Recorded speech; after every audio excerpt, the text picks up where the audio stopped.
the Emergency Committee for Israel, Brookings, Heritage, AIPAC, WINEP, JINSA, PNAC, CNAS, the AEI, FPI, CFR, and CSP. It sure does seem sometimes like the war party's got the foreign policy debate in D.C. all locked up. But not quite. Check out the Council for the National Interest at councilforthenationalinterest.org. They put America first, opposing our government's world empire, and especially their Middle Eastern madness. That's the Council for the National Interest at councilforthenationalinterest.org. For Pacifica Radio, January 11th, 2013, I'm Scott Horton. This is Anti-War Radio.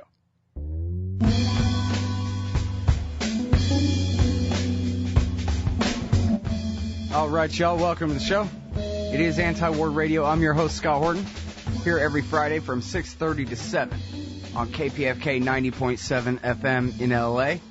Tonight's guest is the great Gareth Porter from Interpress Service. That's ipsnews.net, and he also has done some award-winning work for truthout.org. You can find his full IPS archive and pretty much everything he ever wrote at original.antiwar.com/Porter. Welcome back to the show. Gareth, how are you doing? I'm fine, thanks, Scott. Good to be back again. Happy New Year. Yeah, Happy New Year to you, too. It's good to talk to you again. And, well, I think we can already tell that America and Israel's relationship with Iran is going to be big news this year. And so far, really all last year, the Obama administration held talks with the Iranians, mostly centered around where are they next going to meet and have talks. But maybe that's the diplomatic dance, and they're finally going to get down to business and make a nuclear deal. You wrote the book on it. Well, you're writing the book on it. What do you think's going to happen? Well, I think there's a somewhat better chance this year for a deal than there were last year. The main reason being that the Obama administration certainly has more political room, political space, if you will, to maneuver than they did during an election campaign. That should be worth something in terms of the possibility, and I would say only the possibility, of greater flexibility in the U.S. position, which, let's face it, I mean, that is the missing ingredient, has been the missing ingredient so far in the diplomatic negotiations between the P5+1 and the Iranians. I mean, the Iranians certainly are ready to make a deal, anything that would allow them to maintain their nuclear program. I mean, that's, I think, the long and short of it, that the Iranians are prepared to make a lot of concessions, provided that two things. One, that they're able to keep their nuclear program, and two, that in return for giving up what clearly the United States is most eager to have them sacrifice, which is the enrichment of uranium to 20%, they want to get something in return, which is some significant relief from the onerous sanctions on Iran, which were added to very significantly in 2012 in terms of the oil sector, which is obviously very important to the Iranian economy. So that is, I think, the primary question mark at this point. Will the Obama administration really have sufficient flexibility to get into the zone where there are real negotiations rather than simply the maneuvering for public consumption, which was happening in 2012. I mean, the United States was trying to get credit for making diplomatic efforts with regard to Iran, while at the same time essentially keeping absolute inflexibility on the question of sanctions against Iran. And that's the all-important factor that has to be part of the deal that the United States has avoided thus far. Now, some people argue that, I think some very sophisticated analysts argue that it's much more difficult for the Obama administration to make concessions on the sanctions than it appears, because the sanctions are really controlled by Congress. And who controls Congress? Well, the Israelis control Congress through AIPAC. And therefore, that is a constraint on the Obama administration, as it would be with virtually any administration that's going to be in power in the United States. in this period of history. Well, and now here's the thing, too, though. I mean, if we assume that Obama even wants to make a deal, he really can't make a real deal with the Iranians because he would have to concede 3.6% enrichment. The Iranians are never going to give up 3.6% enrichment, and you don't have to be a sophisticated foreign policy analyst to know that. They're going to hang on to that no matter what. That's their sort of pseudo breakout capability. Well, I sort of disagree with you that you don't have to be a sophisticated analyst because unsophisticated observers, I think, would be unable to appreciate the political realities that surround this within Iran, which are that this nuclear program is extremely popular. Indeed, it can be very dangerous for any government to basically give in on this, to be perceived by the majority of the Iranian population as having given in to pressure from the United States on the issue because of the prevalence of very strong nationalism, Persian nationalism,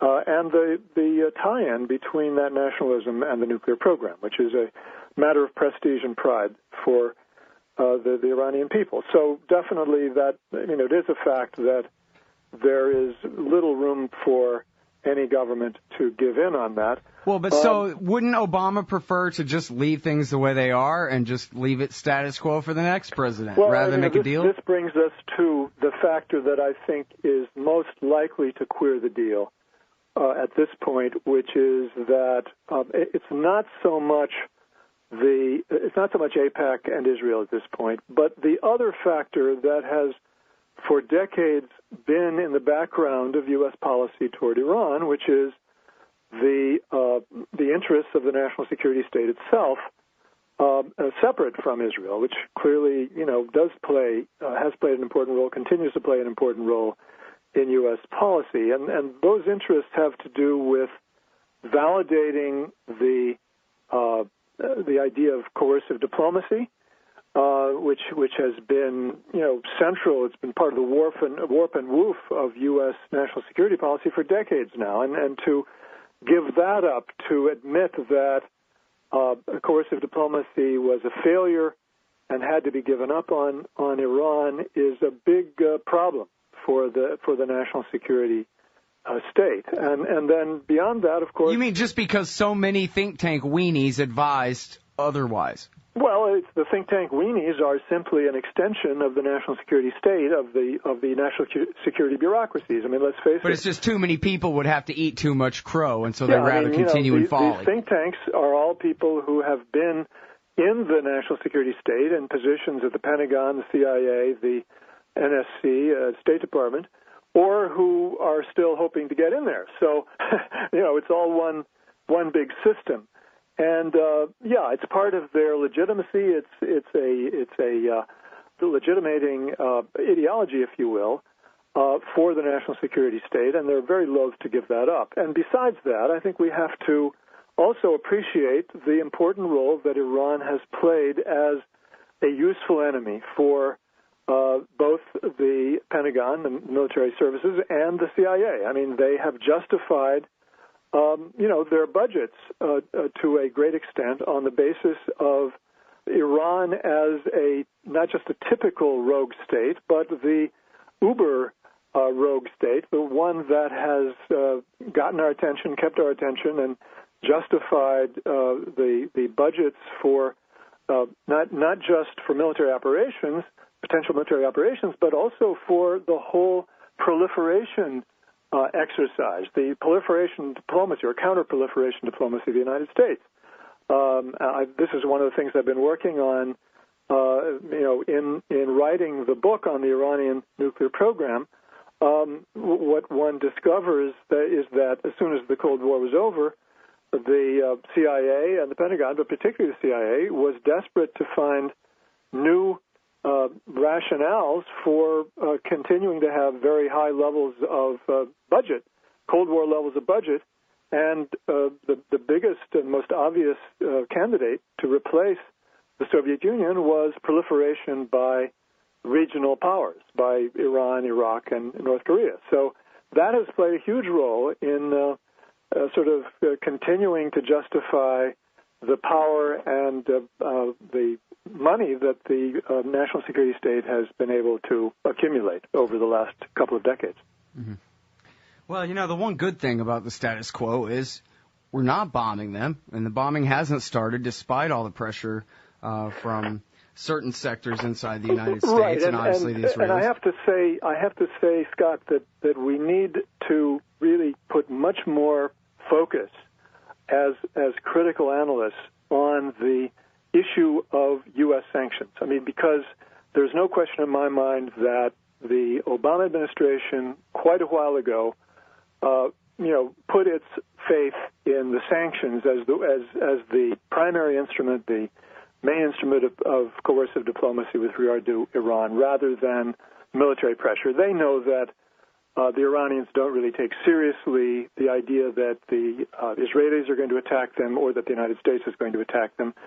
The real threat, the real form of pressure that the Obama administration has are economic sanctions. And so that's why I think it is much more difficult for the Obama administration to give that up and to say, okay, we're ready to make a deal. We won't hold out for another year the hope that the Iranians are going to cave in. Because let's face it, I mean, that's what their real hope is, that these sanctions are going to be so effective that Iran will have no choice but to give in and agree to American terms. Well, and your initial comments made it sound like, man, that may be true, actually, at this point.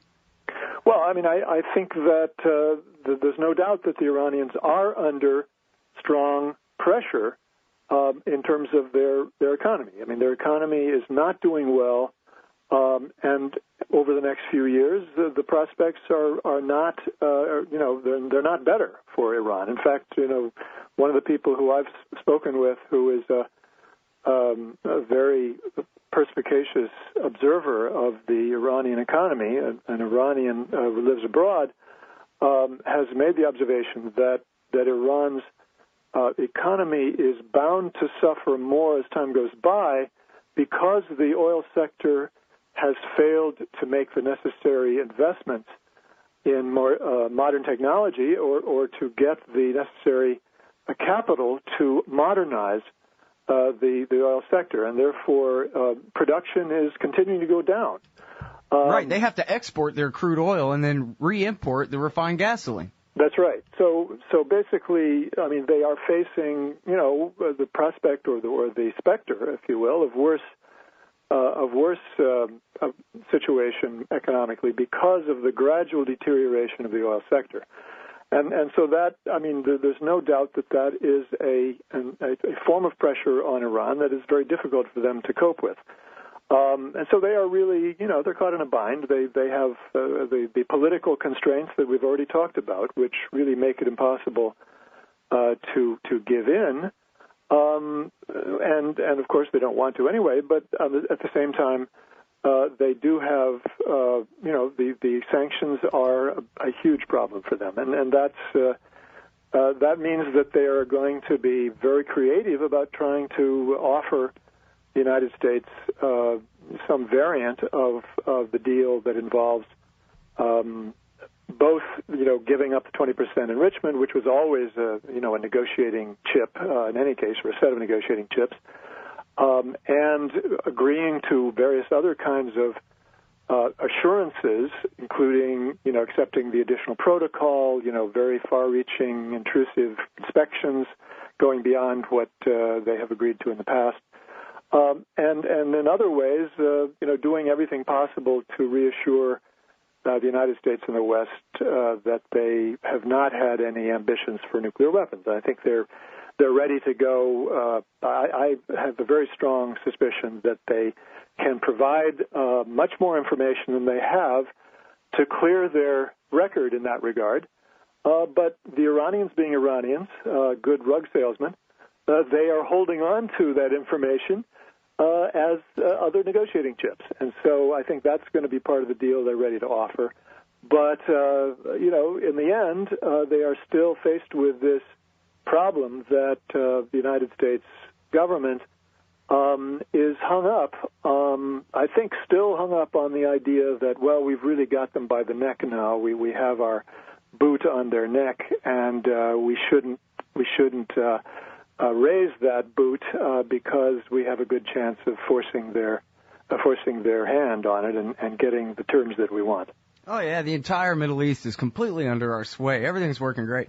Now, I want to talk with you a little bit more about how they're not making nukes anyway, because I think that's an important point. But first, I was hoping you could talk a little bit about how the sanctions are affecting the people of Iran, because, of course, they start out talking about targeted sanctions against the worst criminals that run the Revolutionary Guard Corps, and we're just going to make them poor. But then they kind of moved on from there to crippling sanctions, which I'm pretty sure they're talking about crippled kids or making kids who aren't yet crippled, something like that. Well, absolutely. I mean, that is indeed the narrative that we've seen unfold. Initially, they were very, very careful to say, well, we want sanctions that are targeted against the leadership. But you're right. I mean, the concept of crippling sanctions means precisely that you cripple the economy, you target the population as a strategy for putting pressure on the regime. And we don't have, at this point at least, any statistical measures, gross statistical measures of the impact of the sanctions. What we have is essentially stories about things that have been happening. And we know that, things like wheelchairs, medicine for various serious illnesses, such as multiple sclerosis, as an example, are very, very scarce. It's not impossible to get things. They can be smuggled in. There are ways to do it, but the prices have gone up by, an order of 10, a magnitude of increase. Okay, the Democrats have not put sanctions on medicine. So why is it that medicine is so hard to get? Well, I mean, it's hitting the ability of Iran to import goods. And so we're talking about drugs that they don't make domestically there, that they have to import. It makes it very, very difficult for... I just want to be clear, because I don't want people saying, oh, yeah, right, like the Democrats are banning MS medicine. But in effect, they are. In effect, they are. In effect, they are making it... they're putting the prices beyond the ability of many, many Iranians to be able to purchase them. I think that's the problem. Okay. Now let's talk a little bit more about how... they're not making nukes anyway, and one of the things you said there was that in any deal, you believe the Iranians are ready to go ahead and sign the additional protocol in order to go to further lengths. This is one of the bargaining chips they're holding on to. You said to go to further lengths to satisfy the Americans that, in fact, they're not really making nukes. Yeah, I mean, just very quickly, just to clarify that comment, and then I'll go on to talk a bit more about the evidence that the Iranians are not really interested in manufacturing nuclear weapons. The Iranians definitely have been trying to use their enriched uranium as bargaining chips ever since they began the enrichment process back in 2004, 2005. They have been clearly angling to trade the enrichment, the enriched uranium that they have in for a deal with the United States, which would, on one hand, relieve them of the sanctions, that would make it possible for Iran to take advantage of international capital investment and in other ways to rejoin the global economic system, and also, to basically get Iran off the list of enemies of the United States. This is a huge problem for Iran to be officially designated as an enemy state, and so therefore that is the aim that they have been trying to achieve, or those are the aims they've been trying to achieve in their negotiations. If they were to give up their negotiating chips simply in return for, the United States patting them on the back and saying, good boy, but then nevertheless not changing the fundamental structure of the relationship, then, they would be stupid. They have to... what they've learned over the years is that the only reason the United States is interested in talking to Iran is that they have these negotiating chips in the form of enriched uranium, and the possibility of using those, the capability of using those that enriched uranium for a nuclear weapon. And so they have to get something in return for, even the concession of giving up 20% enriched uranium, and making it absolutely clear, leaving no doubt about their bona fides in terms of not being interested in nuclear weapons. So let me just take a step back, or a couple of steps back, and talk about why I am absolutely convinced that the Iranians have not really had an interest in nuclear weapons. And there are a number of reasons for this, and so I'm not going to be able to touch on even all the major points, which I will touch on in my book. But if you go back to the Iran-Iraq War, it's not widely known, but it's very important to understand that the Iranians were hit by Iraqi chemical weapons very, very seriously. They had tens of thousands of Iranians seriously injured and thousands dead from chemical weapons fired at Iran by the Iraqis. And there was no doubt that there were calls from the military for the retaliation by Iran with chemical weapons. They had the capability to do so, but they never did. And there are multiple sources which are quite credible on this point, that the mullahs, the much maligned mullahs of the regime or associated with the regime, said no. These are weapons of mass destruction, and they are illegitimate under Islamic law, and therefore it couldn't be done. And this is a major insight into one of the features of this regime, that Islam does make a difference, and this is one of the ways in which it did make a difference. So when you have the supreme leader, Khamenei, saying publicly and turning this into a so-called fatwa, sort of a statement of Islamic law by the supreme leader, that nuclear weapons are forbidden by Islam, this is important. This is significant. This is not simply a way of misleading the United States or Western countries or the world opinion. It's a real factor in Iranian politics and policy. So that's one point. The second point is that the Iranians are not stupid. They have some very, very sophisticated strategists, and they have been running Iranian policy for the last 20 years or more, ever since the guy who started the Iranian Revolution, Khomeini, Ayatollah Khomeini, died in 1989. You've had the same group of rather sophisticated, I would say quite sophisticated strategists who've surrounded the supreme leader, who've been in top positions in the foreign ministry, in the National Security Council, and advisors to the supreme leader ever since. And these are people who understand that having nuclear weapons would really do Iran no good at all. It would simply invite a heightening of tensions and the possibility for serious conflict with the United States. And at the same time, the Iranians have made it clear that they have an alternative, and that is to follow the Japanese model, what they call the Japanese model. And that is the model of essentially having the capability and letting the world know that they have the capability if they are pushed hard enough, if they are invaded. For example, obviously, this would be an occasion for reconsidering the policy. But if they're pushed hard enough, they have the capability of going to nuclear weapons. But short of that, it's in their interest to simply rely on this existential deterrent, if you will, of the knowledge itself, which gives you at least many, if not most, of the advantages and few, if any, of the disadvantages of actually having nuclear weapons.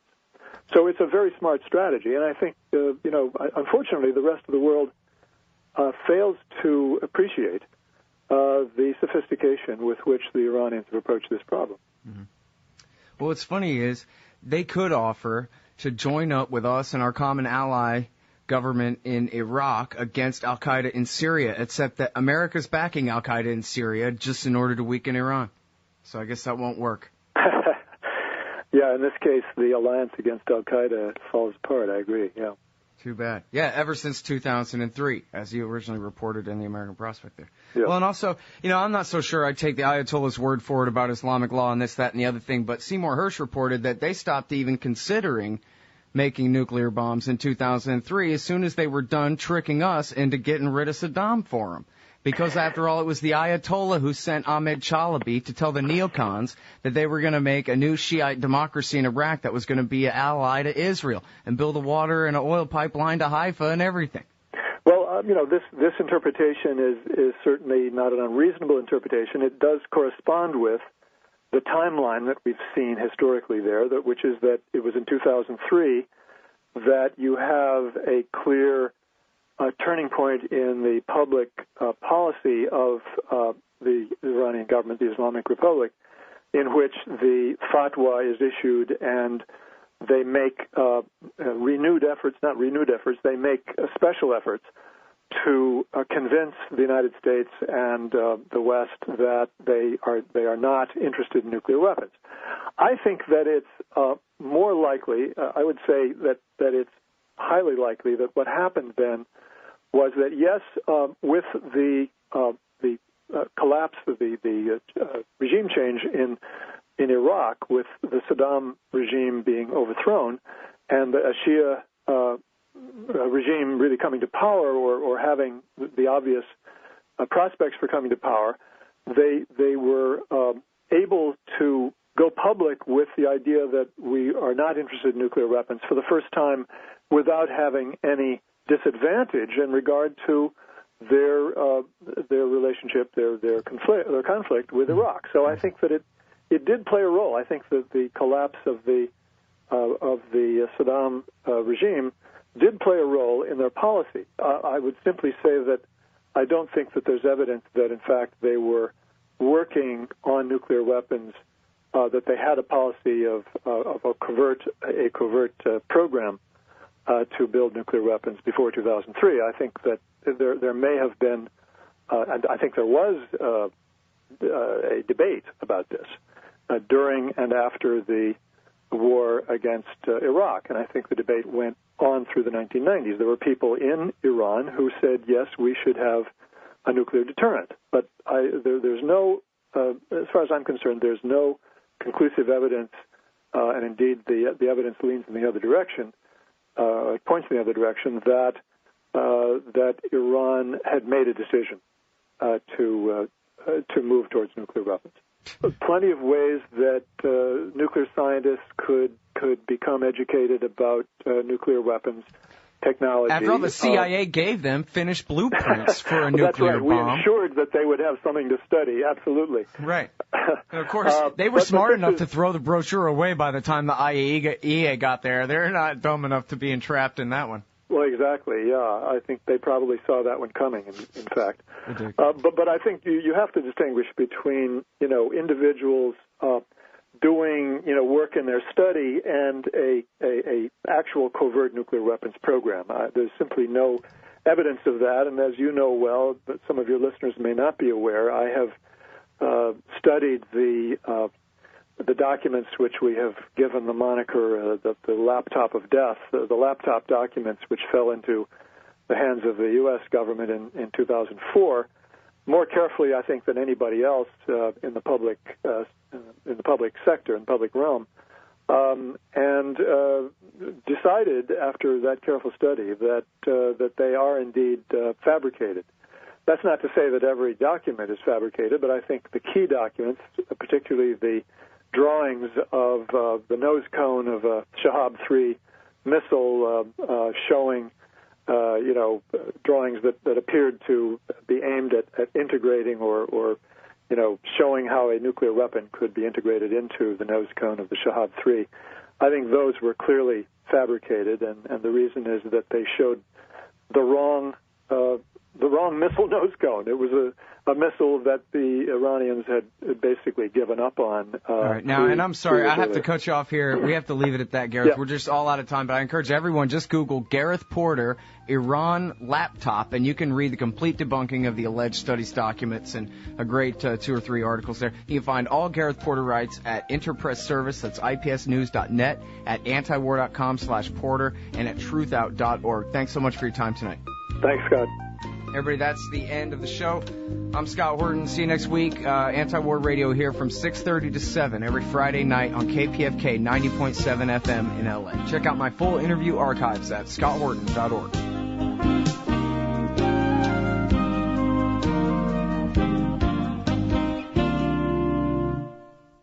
Hey y'all, Scott Horton here, inviting you to check out wallstreetwindow.com. It's a financial blog written by former hedge fund manager Mike Swanson, who's investing in commodities, mining stocks, and European markets. Wall Street Window is unique in that Mike shows people what he's really investing in and updates you when he buys or sells in his main account. Mike thinks his positions are going to go up because of all the money the Federal Reserve is printing to finance the deficit. See what happens at wallstreetwindow.com. And Mike's got a great new book coming out, so also keep your eye on writermichaelswanson.com for more details.